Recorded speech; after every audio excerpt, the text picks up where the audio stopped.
All right. Good morning, everyone. We all stand for the Pledge of Allegiance. Joe, would you like to lead us off, please? Absolutely. Of the United States of America and to the republic for which it stands, one nation, under God, indivisible, with liberty and justice for all. Okay, can we do roll call? Sure. From the city of Ansonia, we have Sheila O'Malley. Here, present. From the town of Beacon Falls, we have First Selectman Smith is on the line. Yes, here. Thank you. Is First Selectman Sorty on the line from Bethlehem? I didn't catch him come in, no. Okay, City of Bristol, Mayor Caggiano. On Zoom. Is on the line. From Cheshire, Andrew Martelli. Good morning. Thank you, Andrew. Good to see you. From the city of Derby, Mayor Zekin. Here. From the town of Middlebury, First Selectman St. John. Here. From the borough of Naugatuck, Mayor Hess is Here. on. I'm here. From the town of Oxford, First Selectman Temple. I could be standing in for him today. He should be here in a little bit, but until then. We have his alternate, Kristen Rosa, on the line. Excellent. From the town of Plymouth, Mayor Bill Duff here is with us in the room. Did Mayor Chatfield sign on? No. Okay. From the town of Seymour, First Selectwoman Dragonis. Here. And from the city of Shelton, Mayor Loredy is not with us yet. From the town of Southbury, First Selectman Manville. Here. Thank you, sir. First Selectman Moan and Mayor Dunne are both traveling on business and are not with us today. Mayor O'Leary, as I said, is speaking at the state's attorney swearing in. From the town of Watertown, town manager Mark Ramo. Good morning, here. Morning, thank you, sir. And from the town of Woodbury, First Selectwoman Perkinson is with us. And I believe we're also joined by Mr. Agresta, who's the alternate from Woodbury. I have not gone through, and I apologize, I've not gone through the guests on the list, but we will get you marked as attending the meeting as we go through, or if we go to pick up in public portion. Hey, Rick, Bethlehem's here. Oh, thank you for selecting Shorty. Okay, and is there anyone else I missed? All right, with that, Mr. Chairman, you have a quorum present. Excellent. Number 1C, public comment. Anybody from the public would like to speak? Yes, good morning. Go ahead, Hetty. Good morning, everyone. Hetty Ayers with Eversource. I just wanted to make two quick announcements. So the first one is that we are going to be scheduling our Q2 ERP meetings with our single points of contact, our community relations specialists, and our dedicated community liaisons, much in the same spirit as we did last quarter. These will be virtual. And the topic of the day is going to be hurricane preparedness, since June 1st kicks off that season. So watch for those invitations. And secondly, just wanted to announce that last month, the Eversource Foundation kicked off their 2022 giving season. And again, this year, the community relations team will be administering a small pot of money for our community grants. These are targeted at 501c3 nonprofits, and they're small, $500 to $2,500 with an average grant of probably about $1,400. But I'm mentioning this because certainly we need your help in identifying eligible nonprofits in your communities that really could use some additional assistance. We often fund programs and events, and our key areas of focus are community wellness and basic human needs, education, clean energy and environmental stewardship, DE&I, and community economic and workforce development. So I would encourage you to reach out to your community relations specialist so that you can provide them some contact information. Perhaps you're involved with some of these organizations, or just know that they're doing good work in your communities. And the community relations specialist can certainly take the lead and coordinate with these organizations, help shepherd them through the application process and review process as well. So I just wanted to put a plug in for that, because if we've got money, we certainly want to share it with our communities. Thank you. All right, thank you. Anybody else from the public would like to speak? Okay, hearing none. Move on to number 2, NVCOG administrative items. A, approval of the minutes of the April 8th, 2022 NVCOG and CNVMPO meeting. Do I have a motion? Joe, can I have a second? I'll second. Any discussion? All in favor? Aye. Opposed? So carried. B, approval of the agency's financial reports and summaries for the period ending 3/31/22. Thank you. Rich, can you show up the next slide? So this is the finance report that went out in the agenda last Friday for March 31st, 2022. As you all know, we adopted a deficit budget just over $100,000 at the end of last year. We are currently projected to run either between a $30,000 surplus or $10,000 in the deficit, depending on a couple items, particularly Kitty Town Dam and how those legal expenses will affect the bottom line. But we are 75% through the year. There's been no unexpected reduction in current year funding sources. There's a few administrative items in the G&A that are a little over advertisement, particularly for that of new jobs. Dues is a little higher than usual, but that should be corrected with a year-end adjustment. And then, of course, the legal for Kitty Town Dam. Right now, through the year, we're running at $51,000 and projected to go higher. Other than that, are there any questions?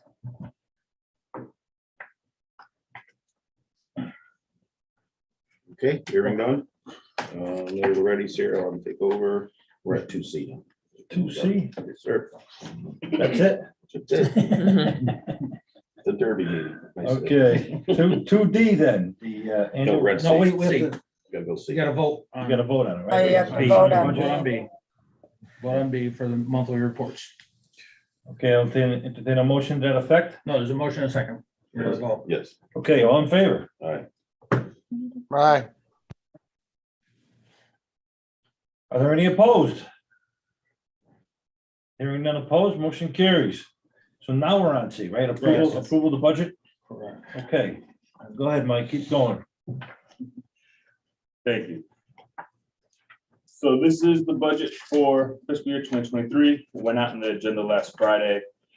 There's some slight variations between this and the preliminary budget that we proposed in January. Primarily, the new medical insurance rates came in, we projected about 8%, a little higher. But we did adopt, as previously mentioned, a deficit budget last year. We're looking to be around break even, a little bit higher this year, but for the following year, we're looking at a flat budget. RSG remains flat. We had hoped that we would get a much higher allocation, but that never got passed. We did receive 25% in addition to PL funds and a PL fund account, but if that's not looking to go into effect until the next cycle, 2024, 2025 fiscal years. To that effect, though, we are fully allocating all of our available PL funds in the next fiscal year. Mike, if I might, I just, for the board's edification, just to cover the RSG issue. So the reason we adopted the deficit budget last year was at the end of the session, the legislature adopted a formula that cut funding to our region, which is why we adopted the budget with $103,000 deficit that Michael, by the way, has been able to cover for the most part. This year, we had hoped that our funding would be restored to that level when the legislature closed on May 5th. They did not change that number or restore our funding. So what we've done is we've gone through, Michael and I have gone through the budget, worked out the numbers, same staffing levels as were budgeted last year, and making up the dollars as we could. So we've done that with this budget, and if there are any questions about it, I think Michael and I are happy to answer any. And I should just note, this is the budget that was recommended by the executive board at their meeting last week. Any questions? We spent a lot of time on the budget over the last couple of months, so really no surprises here. All right, with that being said, all those, do we have a motion first of all? I'll entertain a motion to the effect of the past, approve the was it 22-23 budget? Camera. So moved. I'll second. Oh, You can have it. no, go right ahead. Motion is made and seconded. Any further discussion? Hearing none, all those in favor? Aye. Are there any opposed? Hearing none opposed, motion carries. You're on mute, so if you want to unmute. Well, why didn't you tell me that before I said aye? Okay, so this takes us to item 2D, the annual appointment of the auditor. Thank you. So this is a statutory requirement. OPM requires us to formally appoint an auditor every year. We recommend that the board approve the designation of King and Associates as the NVCOG auditor for the 2022 fiscal year. It would be the second year of the 3-year contract. Okay, again, no surprises there. The auditor is the auditor. They went through a RFP process a couple of years ago, and they're in contract with us. I assume that we're satisfied with their work. So I'll entertain a motion to that effect. So moved. Motion is made. Is there a second? I'll second it. Seconded by Ed St. John. Any discussion? All those in favor? Aye. Are there any opposed? Hearing none opposed, motion carries. Mr. Chair, I just note for the record that our first audit by King and King for last year was approved by the state. Okay, Rick, you're up. The director's Yep. report. Director's report. Thank you, Mr. Chairman. So the RSG issue I had already explained. It puts us at a slight disadvantage as well with the infrastructure program, federal infrastructure program. We had been working with Commissioner Boughton to put together a process that I've shown all of you before regarding how we would try to regionalize these infrastructure applications under the IJA program. Without the additional RSG funding, we are negotiating with legislative leaders and OPM, hopefully for funding for us to take on that duty and be able to provide that capacity for the towns. Or just to let you know, we're working on it. Some good news I can announce this morning because it's official. Thanks to the work of Ricardo Rodriguez, EPA awarded us an additional $3.9 million to our revolving loan fund yesterday. It's the largest award in the country. There are several at 3.9 million, but it was the largest amount that they awarded to any individual supplemental applicant. So we will be running a solicitation. Ricardo will be sending notices out to our participants for applications for funding under that program. It's cleanup money, and it can be used as either grants to municipalities or nonprofits or loans to private for-profit entities. So that was the best news of the month, I have to say. And the last thing, I just, with your permission, Mr. Chairman, I'll just defer to Mark Nielsen regarding the MAP forum, which is going to take place on June 3rd. Yeah, just very briefly, I just want to let everybody know that we will be hosting the spring meeting of the MAP forum on June 3rd. There'll be a virtual meeting. We'll be sending out the notices to everybody very shortly. Just for information, MAP Forum is the Metropolitan Area Planning Forum, which is made up of the 6 COGs in Connecticut, the New York Metropolitan Transportation Council, which covers New York City, North Jersey Transportation Planning Authority, and Lehigh Valley Regional Planning Commission. So it covers the 4 states of Connecticut, New York, New Jersey, and Pennsylvania. So we meet twice a year, and the program focuses on sort of we call them mega regional, but interregional type of projects, and we get together twice a year. Connecticut typically hosts the spring meeting, and we decided we asked or volunteered to host this one. So we'll be sending out the agenda very shortly. Yeah, we would recommend that if you as CEOs cannot participate, whoever your top planning person is, your top transportation infrastructure person, that's the best person. And I forgot to mention, it runs from 10:30 to 12:30. It's a 2-hour meeting. And with that, Mr. Chairman, that is my report. Happy to answer any other questions.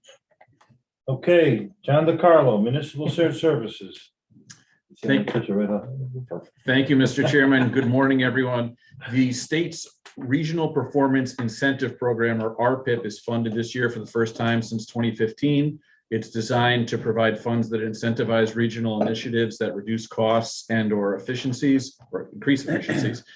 Staff will be reviewing our recommendations internally this month to put forward as the first review of proposals at OPM takes place in late summer. However, if any CEOs have recommendations that you haven't previously suggested, please contact me by the close of business next week. Something I've been speaking to the board about in the last few months are DEEP's Sustainable Materials Management Grants. We reported last month that DEEP extended the deadline to apply for these grants to this past Monday. They're targeted to establish pilot programs that can lead to reduced tipping fees and incorporate organics diversion and unit-based pricing. We're happy to tell you that extension allowed 3 additional NVCOG municipalities to apply for grants, bringing a total of 8 towns.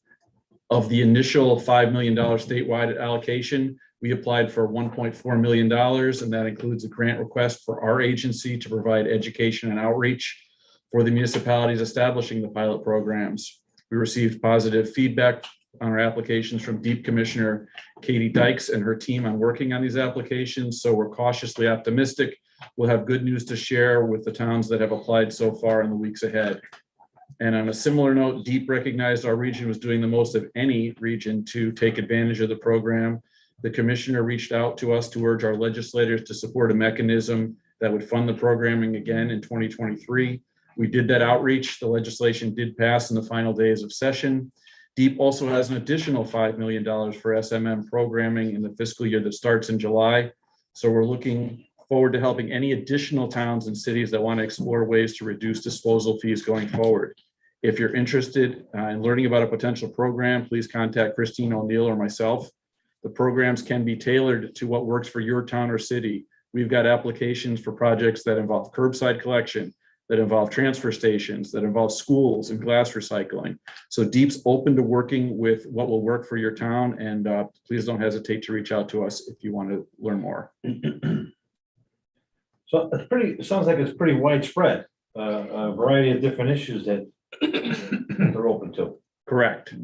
They've got, and the fact that they have additional money starting in July, and as well, they're going to be additional pools starting in January of next year bodes well for us. And they do, certainly we have the attention of DEEP staff if any other towns want to go forward with this. Yeah, there are also, so there's another program DEEP has asked for comment on, that Christine's working on, preparing comments and coordinating them with the other COGs for the out years of infrastructure. The question I have, John, and I apologize, I hadn't thought of it before, is whether we can use our PIP to, we can use any of this money to match an RPIP grant for a pilot. It's a good question. We've kind of, one of the RPIP internal suggestions is regional composting, which we've been suggesting here for a while, but we can certainly check with DEEP on whether they'd be able to use it. Well, I would check with OPM. The reason I raised this issue, just so you know, if anyone has an idea for an RPIP application, over the course, the way the statute was rewritten, over the course of 4 years, the towns have to pick up 25% more of the cost. So in other words, if you're 2 towns together are spending $1 million on a service, trash collection, you decide to come together to do trash collection. In the first year, the grant will pay for the pilot to bring it together. In the second year, you've got to pick up 25% of the cost. The third year, 50%, and the fourth year, 75%, and then you're on your own. I think that's what it looks like. By year 4. So I'm just wondering if we can use one of those grants to leverage the other grant so that we can come up with 100% of the RPIP money using the pilot money. Could certainly follow up on that. Good, thank you. Done, John? Yes, Mayor. Thank you. Okay, item number 4, emergency management update. Joanna. Thank you, Mr. Chairman. I would like to hand it over to John Field first for an update from Region 5. John? Yeah, good morning, everyone. Good morning, Mr. Chair. Thank you for the opportunity. From a COVID perspective, we continue to monitor the case rates as they rise again. There's been some questions in regards to getting additional testing kits and testing sites and stuff like that based on the case rate increase. So we continue to monitor that and try to address those issues. Just from a test kits perspective, if you need test kits, your best bet is to talk with your local public health director and have them work on getting it. I'll let Joanna talk about the long-term recovery efforts under normal operation. Demis continues to try to fill numerous positions that that they've lost already or continue to lose.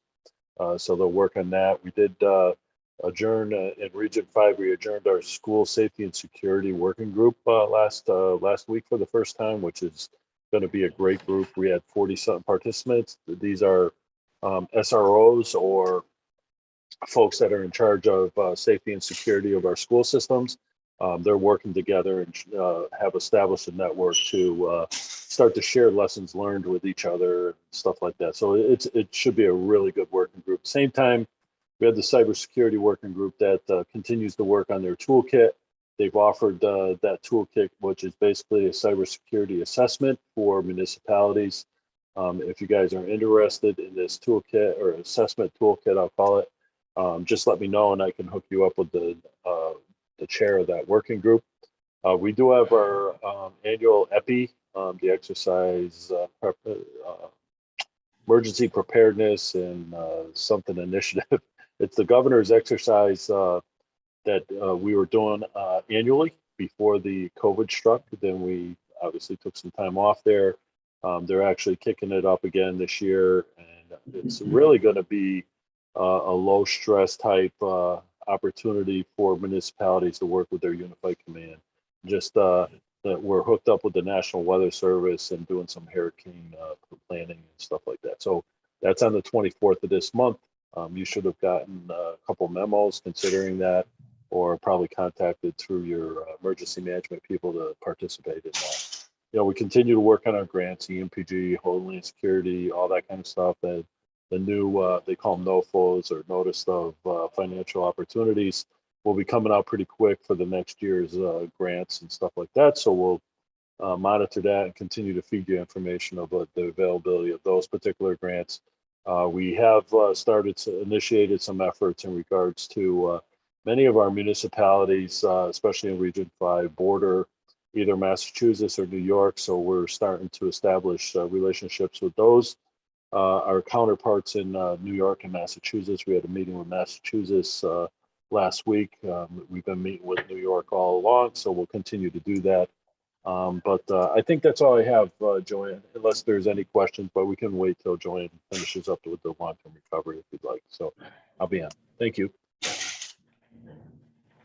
Joanna, do you have anything else? I do, thank you. So regarding long-term recovery, just want to let you know, we did have our last monthly meeting this past Wednesday, May 11th. What was really focused on is the Health and Human Services. Jess Christie from Naugatuck Valley Health District, Eric Ood from the Red Cross, and Susan Agami from Spooner House.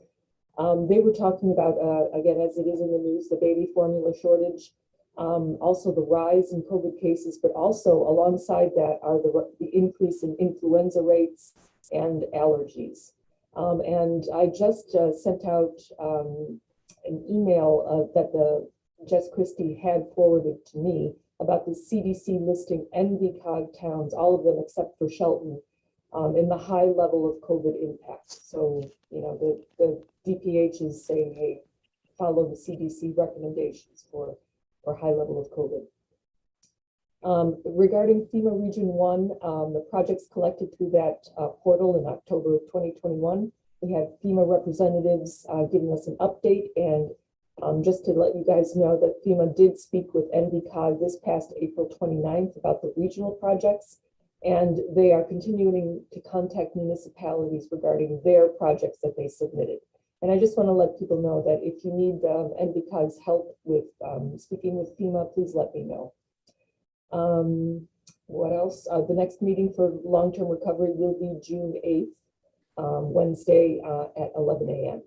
Also, what was interesting this past Tuesday, the new State Emergency Management Director, William Turner, and the Deputy Commissioner of DESC, Brendan Bergeron, met with Dennis Region 5 EMDs and CEOs, whoever would wanted to come in. So what was interesting is that, you know, they're in the process of trying to find a new grant tracking software. And also they mentioned a new security, Dennis grant, which will be focused on cybersecurity. So that was good. And just community emergency response teams, the annual reports are being summarized right now. And that's all I have. And thank you for your time.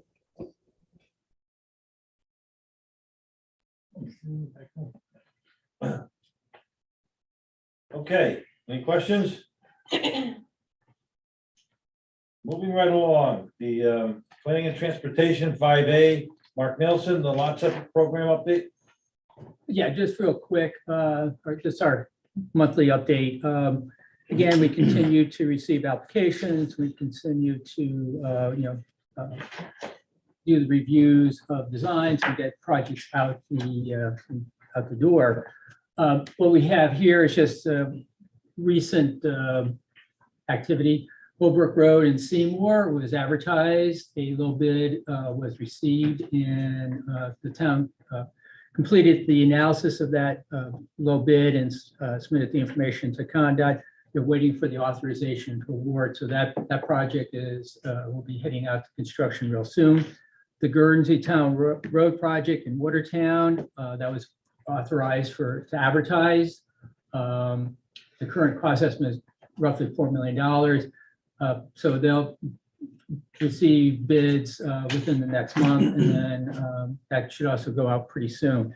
Burton Road, which is in Beacon Falls, it's an emergency situation. We completed the third-party review, and the town engineer is making some modifications.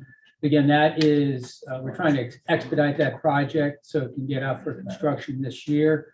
One issue we did come up with is that the signal needs to be replaced at the intersection. We're going to do that as a separate project so we don't have any delays in getting the road open. And finally, CONDOT is implementing some expedited procedures for closing out projects.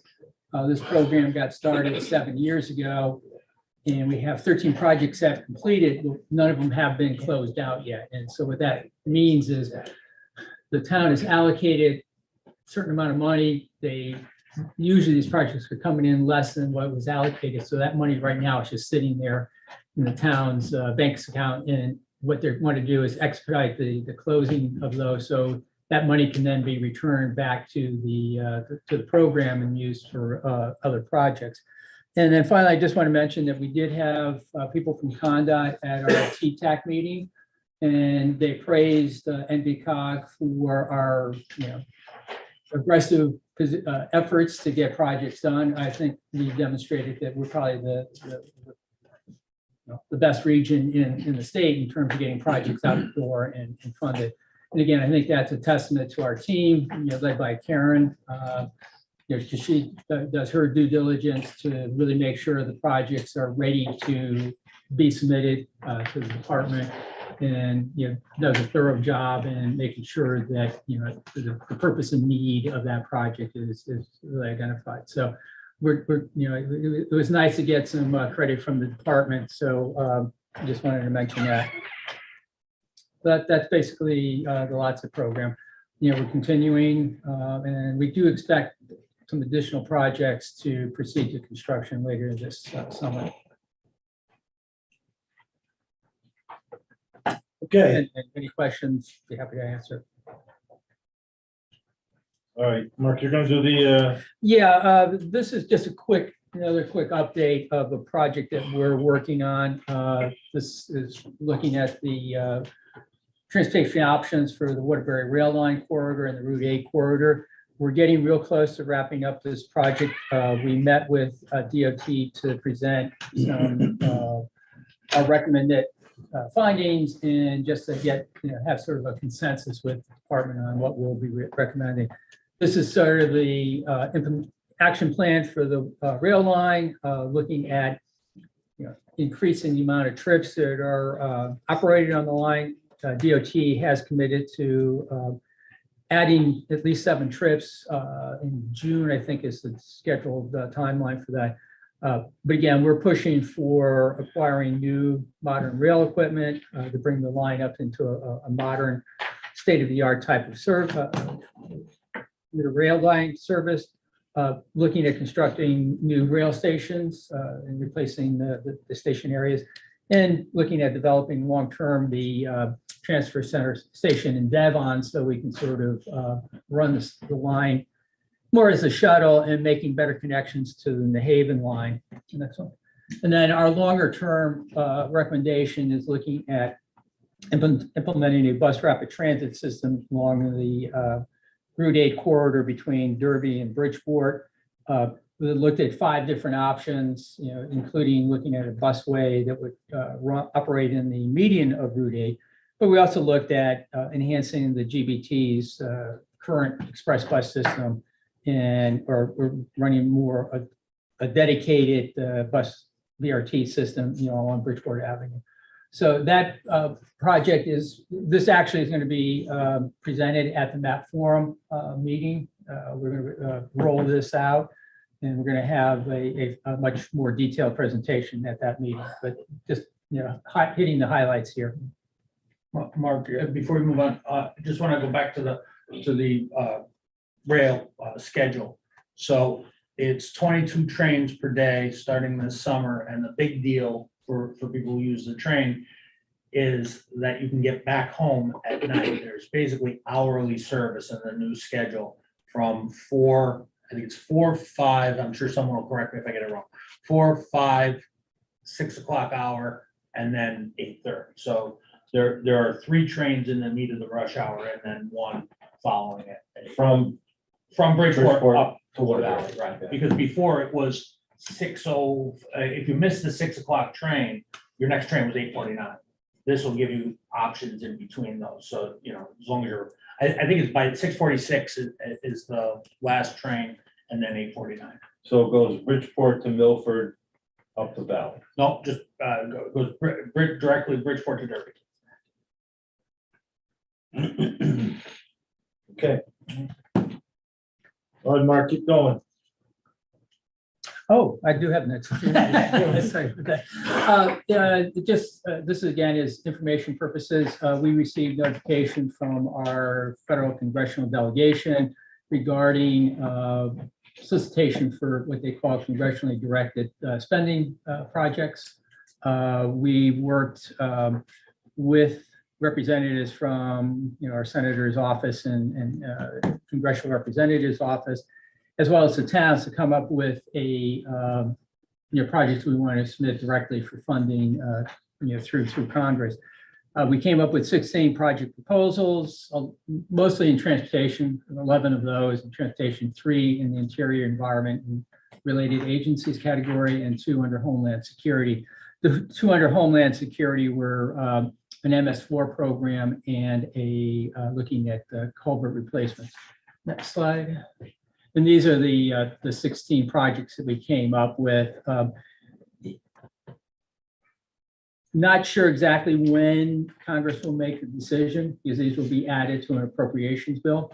And if these are funded, it means that the funding gets directly allocated. It doesn't have to go through the DOT, and it doesn't subtract money from the allocation that the state gets. So we try to look at some innovative projects, some high cost projects, just give it a shot. We submitted every project that came in from the towns, right? Well, this list includes like the 334 relocation in Ansonia. That was submitted by the city of Ansonia directly, but we did help out in the Seymour Beacon Falls TOD was also submitted by the towns. One of the issues that we had to deal with transportation is they wanted the project to be located on the Transportation Improvement Program, which is difficult because we don't put projects on the tip until they actually have been awarded. So it's sort of a catch-22, but we worked with DOT to get support letters that said that these projects were eligible and would be added to the tip if awarded. So we're hoping that sort of alleviates that concern or problem. But like I said, we tried to be, try to identify as many projects as we could. We'll see what happens. Okay, 5D, we have Aaron. Yes, thank you. So working with the Naugatuck River Greenway Steering Committee, NVCOG staff have compiled information about various aspects of multi-use trail development and operations into a draft Naugatuck River Greenway Trail Operations Management and Maintenance Guide. We distributed that draft with a memo in your packet.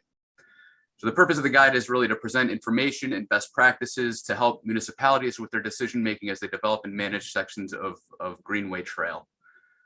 And as sections of Naugatuck River Greenway are connected to help coordinate design decisions and rules so that long distance users on the future Naugatuck River Greenway Trail will have as seamless as possible experience as they travel through various municipalities. So the document focuses on trail design and amenity considerations and presents information about things like existing design standards, accessibility, different trail surfaces, and amenities like bathrooms, benches, and bike racks. We also included a visual design guide that has examples of various street furniture and design treatments that have been used on open sections of Naugatuck River Greenway and other regional trails. It also focuses on trail maintenance and provides information and best practices about regular day-to-day maintenance that's typically needed on trails, as well as typical long-term maintenance needs. The guide also looks at trail rules and rule enforcement. And we looked through rules and regulations on open sections of trail and on other similar trails in the region and presented a proposed set of trail rules that could be used as a starting point for those implemented on individual Naugatuck River Greenway trail sections. So, we understand that, the municipalities are going to be ultimately making these decisions, but, all this information is really provided to, provide a starting point to that decision-making and really help coordinate those decisions along the trail. So the draft guide was presented to the Naugatuck River Greenway Steering Committee on Wednesday, and we asked for comments by June 8th. That will be incorporated into the final guide, and that will be presented to the steering committee at their regular meeting in August. So, we want this to be as useful to everybody as possible. We realize that, this can be used on other multi-use trails. There's a lot of information in there. So, and we also understand that the Naugatuck River Greenway is going to be a regional asset. So, we want to hear from all of you, not just those on the Greenway route, as to, what information we might have missed, or, if there's something that you think we should focus more on, we'd be happy to add that information. And while I am talking about the Greenway, if you can go to the next slide, the steering committee actually, the city of Waterbury was gracious enough to give us a tour of the Greenway that's under construction right now in Waterbury. If you've driven on South Main lately, you've certainly noticed that this project has been a long time coming. It's a very complex and expensive project, but all of that work is really coming together, and it really looks amazing. And I think it's going to be a great asset for the city and for the region. So thanks to Waterbury, and we look forward to seeing it completed very soon.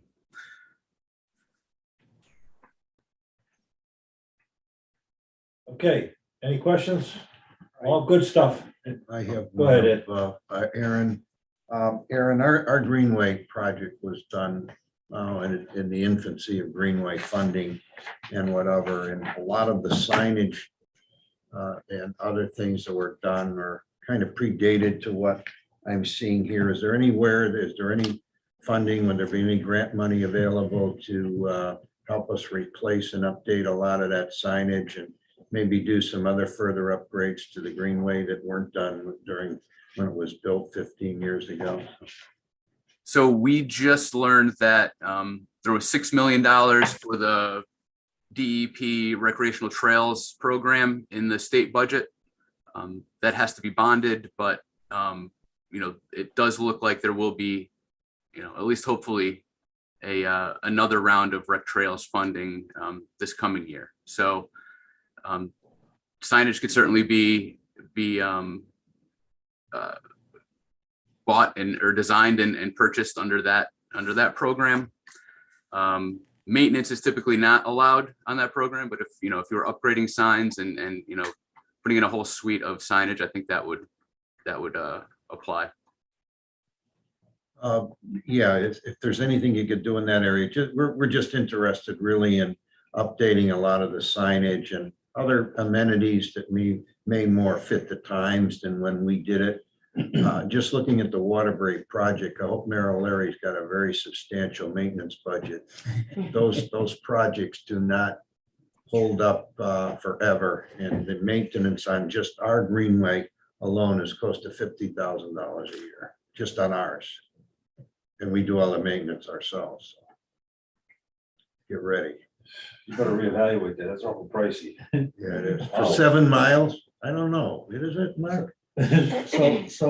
Mark, 13. Mayor already had asked me a question while you were presenting. Well, So the TA program, is that, we're gonna be negotiating with CONDOT about how that money gets appropriated, and that would be eligible to fund greenways, right? Yes, the TA, because with the new infrastructure bill, they changed a lot of the guidelines in the TA program. Our region should have more control on selecting projects. Maintenance, as Aaron said, typically is not eligible because they sort of feel the maintenance should be, up the responsibility of the municipality.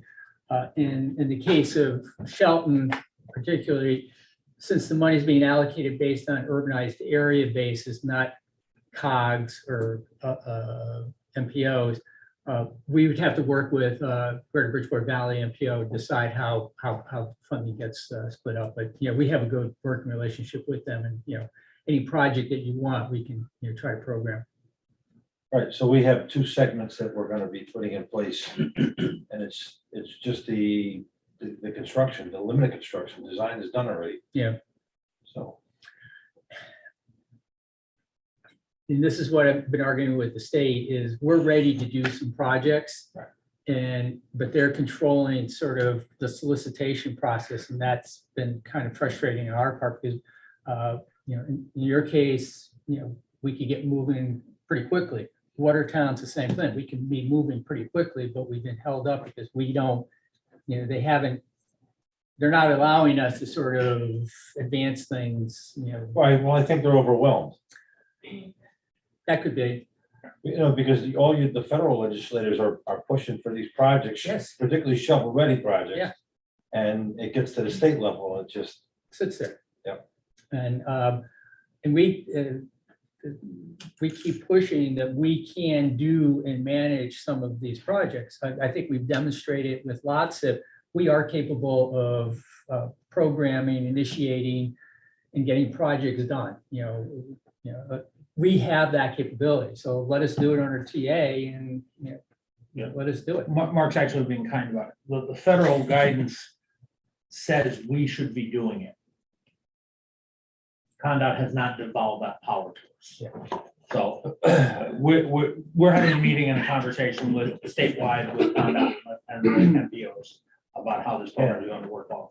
I would think that they would embrace projects like this to take some of the workload away from them. Yes. You think, you would think. I mean, because these aren't big deals and everybody's capable of just drive around the state and look at greenways that municipalities have put it on their own. And I mean, come on.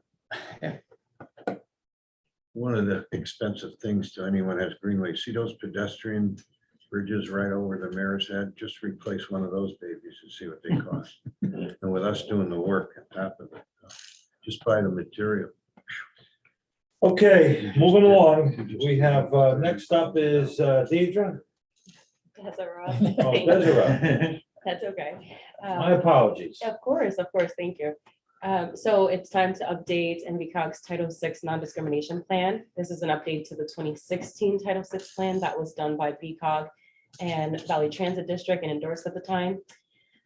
A copy of the draft was included in the agenda packet that went out. As a reminder, Title VI of the Civil Rights Act of 1964 provides that just no person in the United States be discriminated against under any federally funded program or activity based on race, color, or national origin. As a recipient of federal assistance from the Federal Transit Administration, NVCOG and Valley Transit District are required to maintain a Title VI plan to demonstrate how we comply with transit-related activities of Title VI as set forth by US DOT's regulations.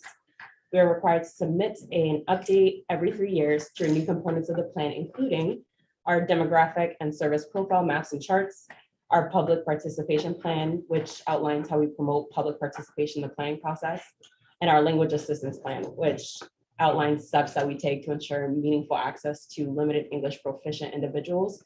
And those are individuals who speak right or speak English less than well. Next slide. So the draft has been added to the NVCOG and VTD website. A public notice and press release were issued earlier this week to inform the public of a 30-day open comment period that began Wednesday, the 11th. And 2 public information sessions will be held later this month. The first will be Wednesday, May 25th from 5:30 to 6:30 in the Cass Gilbert Conference Room of Waterbury City Hall, located at 235 Grand Street. The second will be May 26th from 6 p.m. to 7 p.m. at the Valley Transit District headquarters located at 41 Main Street in Derby.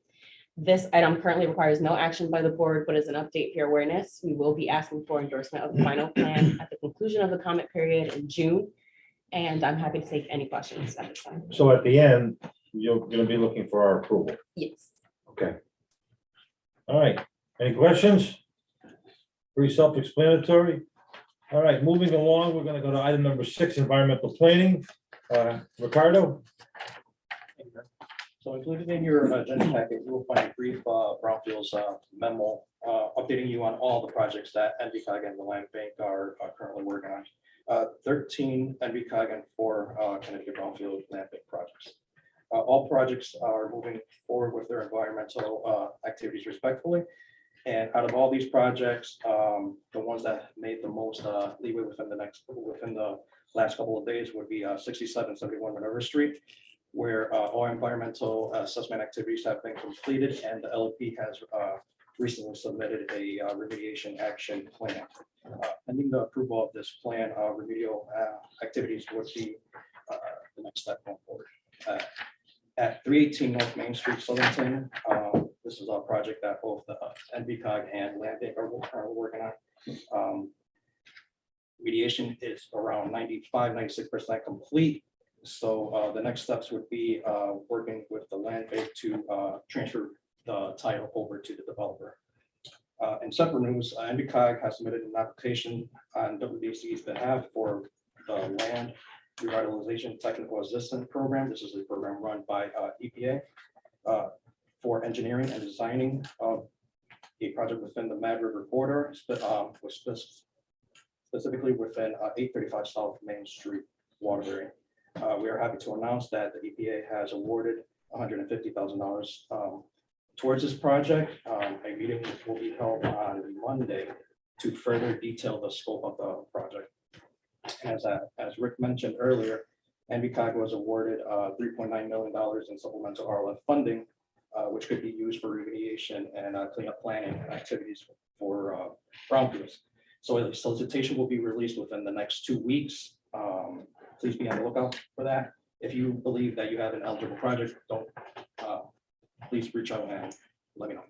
Thank you. Okay. I just wanted to note, since Ricardo's been with us, it's over $5 million in grants he's written and been awarded to the agency. Pretty good. Yes, it is. All right, so we go to 6B.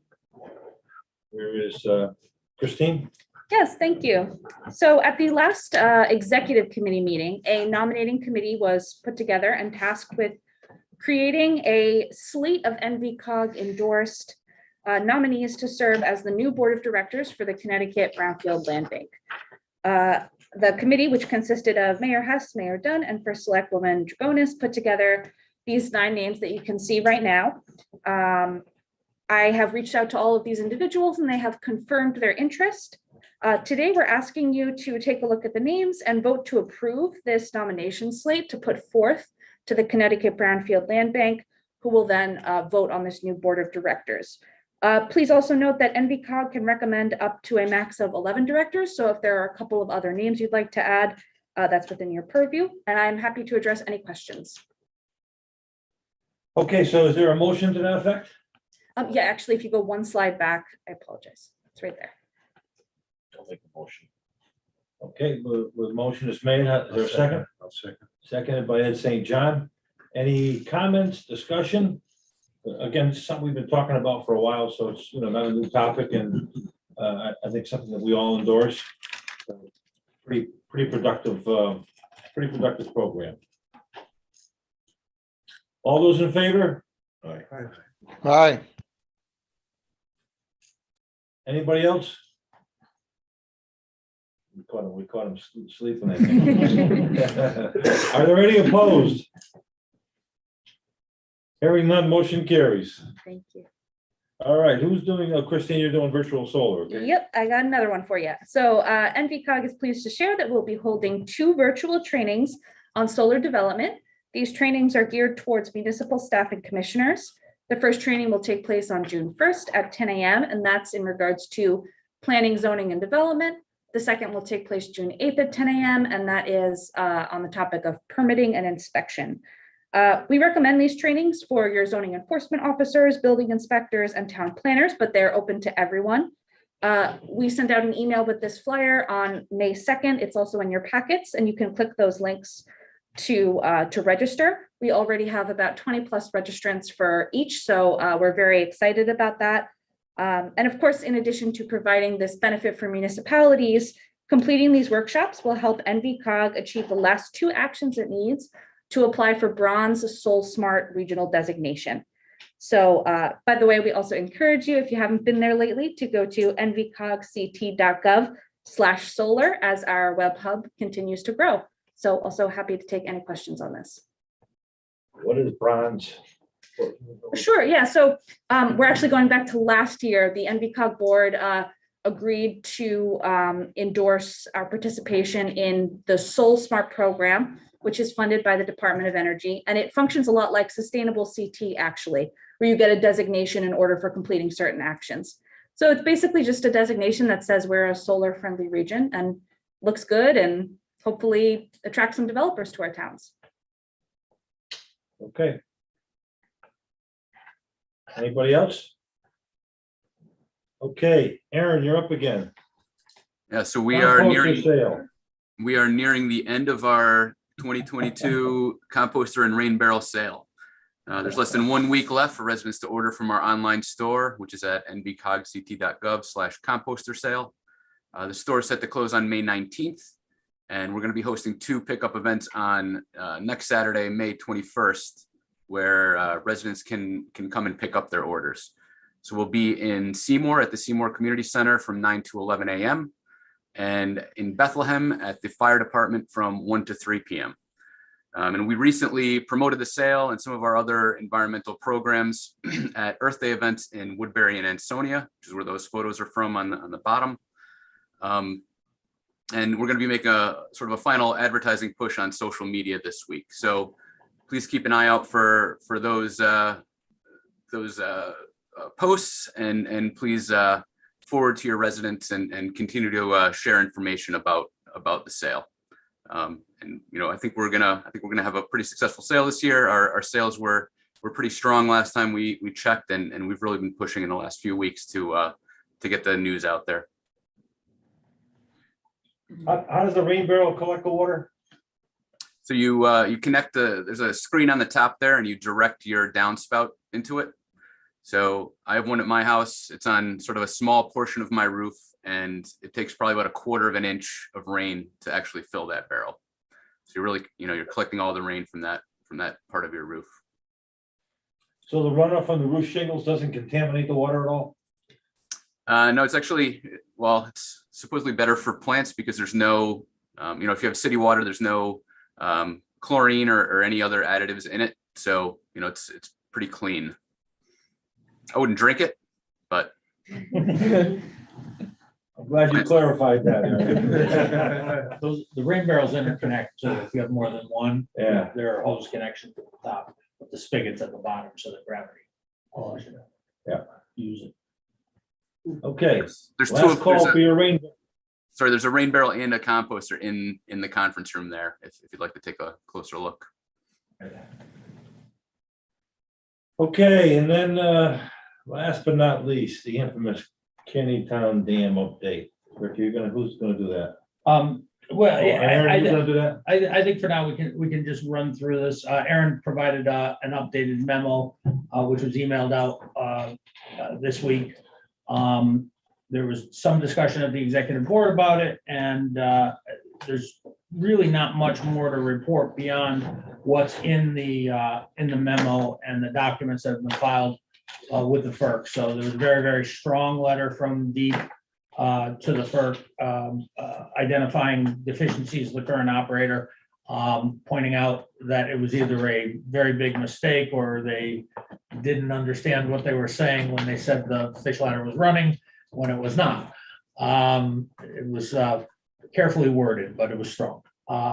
And there was a meeting with the two resource agencies and the dam owner last 2 weeks ago now to move this project forward.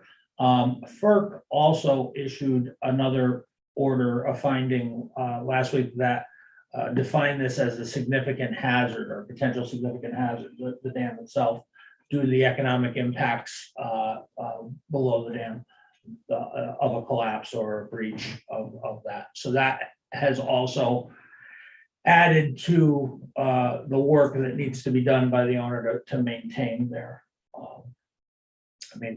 exemption to generate power, which, just to note once again, they have not generated power there in 10 years in Ansonia and at least 2 years on the Seymour side. Okay. I think we're at the end, unless anybody else has got something for the good of the order. I'll entertain a motion for adjournment. So move. Motion is made and seconded. All in favor? Aye. Aye.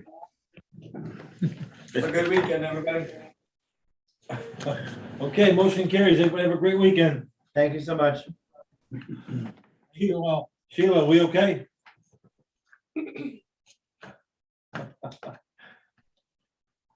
Sheila O'Malley, you with us?